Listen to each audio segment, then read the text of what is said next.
வணக்கம். பாகியலட்சுமி சீரியல்ல பாக்யா அவங்க மாமியார் மாமனார் இனியாவோட கோயிலுக்கு வந்திருக்காங்க. அந்த இடத்துல அவங்க மாமியாரோட ஃப்ரெண்டை வர வச்சு இவங்க பார்த்து பேச வைக்கிறாங்க.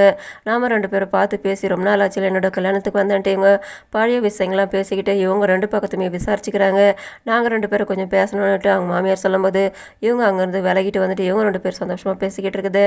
இவங்க பார்த்து சந்தோஷப்படுறாங்க. இதே நேரத்தில் வீட்டில் செல்விக்கிட்ட செழின்னு வந்து எனக்கு டீ போட்டு கொடுங்கன்னு கேட்கும்போது நான் இப்போ போட்டுக்கிட்டு இருக்கேன், அப்புறம் போடுறேன் தம்பின்னுட்டு அந்த இடத்துல ஜெனி வந்து சொல்கிறாங்க நான் போட்டுட்டு வரேன்ட்டு. இவங்க 2 பேரும் வேணாம் சொன்னால் கூட கேட்காம அவங்களே போட்டு எடுத்து வந்து கொடுக்குறாங்க. இவர் ஒரு வாய் குடிச்சு பார்க்குறாரு.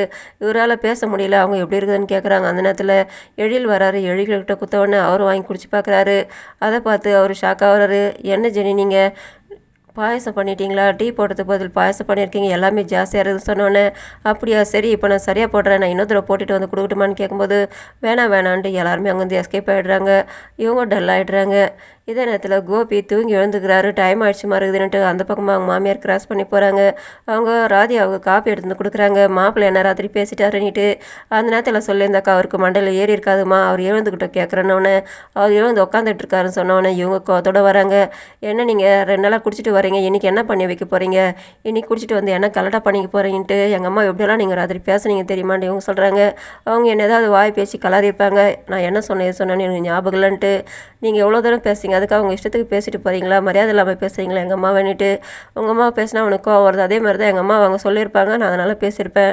உங்கள் அம்மா கூட தான் எங்கள் அம்மா ரொம்ப இஷ்டத்துக்கு பேசிக்கிட்டே போகிறாங்க, ரொம்ப ஜாஸ்தினிட்டு. அந்த நேரத்தில் அவங்க அம்மா வந்து நிற்கிறாங்க. பின்ன ஒரு குழந்தைய கொண்ட கொலைக்காரி உங்கள் அம்மானுட்டு இவங்க 2-3 தடவை சொல்கிறாங்க. அதை கேட்டு கோபி கோவம் வந்துடுது. இவருக்கு கையை அடிக்கிறதுக்கு வாங்குறாரு. அதை பார்த்துட்டு இவங்க 2 பேர் ஷாக் ஆகுறாங்க. எங்கள் அம்மாவை அடிக்கிற அளவுக்கு போகிறீங்களான்ட்டு. பின்ன என்ன அவங்க இஷ்டத்துக்கு பேசிகிட்டே இருப்பாங்க, எத்தனை நாள் நானும் கேட்டுக்கிட்டு சும்மா இருக்கிறதுன்ட்டு. நடந்து போச்சு, விட வேண்டியது தானே, எப்போ பாரு எங்கள் அம்மாவை குறை சொல்லிட்டு இருக்கணுமான்ட்டு இவர் கத்துறாரு. நீங்கள் எங்கள் அம்மாவை கை வாங்கிட்டீங்க, எங்கள் அம்மா மேலே மரியாதையில் அவங்களுக்கு மாமியார் கூட இல்லாமல் கை வாங்குவீங்களா, அவங்ககிட்ட நீங்கள் மன்னிப்பு கேட்கணும்னு சொல்லும்போது நான் கேட்க மாட்டேன்னு சொல்கிறாரு அவர். அதை கேட்டு ராதிகா ஷாக் ஆகுறாங்க. அவங்க அம்மா இதுக்கிட்டே உள்ளே போய்ட்றாங்க. இவர் இதே டென்ஷனில் ஹோட்டலுக்கு வராரு. அங்கே சரியாக டெலிவரி பண்ணலான்ட்டு அங்கே வேலை செய்கிறவங்கள பிடிச்சி ஒரு திட்டுறாரு. அந்த இடத்துல அவங்க ஃப்ரெண்டு வராரு. அவர் வந்து சொல்கிறாரு, ஏன்டா வீட்டில் இருக்க டென்ஷன் எடுத்தது இங்கே காட்டிக்கிட்டு இருக்க, ஏதாவது பிரச்சனை ஆகிடுச்சா, நீ நைட்டு குடிச்சிட்டு கலடா பண்ணிகிட்டு இருந்த, அங்கே பாரில் உன் பசங்க தான் வந்து கூட்டிகிட்டு போனாங்க, நீ ஒழுங்காக வீட்டுக்கு போய் சேர்ந்துட்டியான்னு கேட்குறாரு. அதை கேட்டு இவர் ஷாக்காக, நான் குடித்தால எழிலுக்கு பிடிக்காத, நான் அந்த அளவுக்கு கலாட்டா பண்ணிட்டேன்ட்டு இவர் ஷாக்காகிறாரு. இதோட முடியுது. நன்றி, வணக்கம்.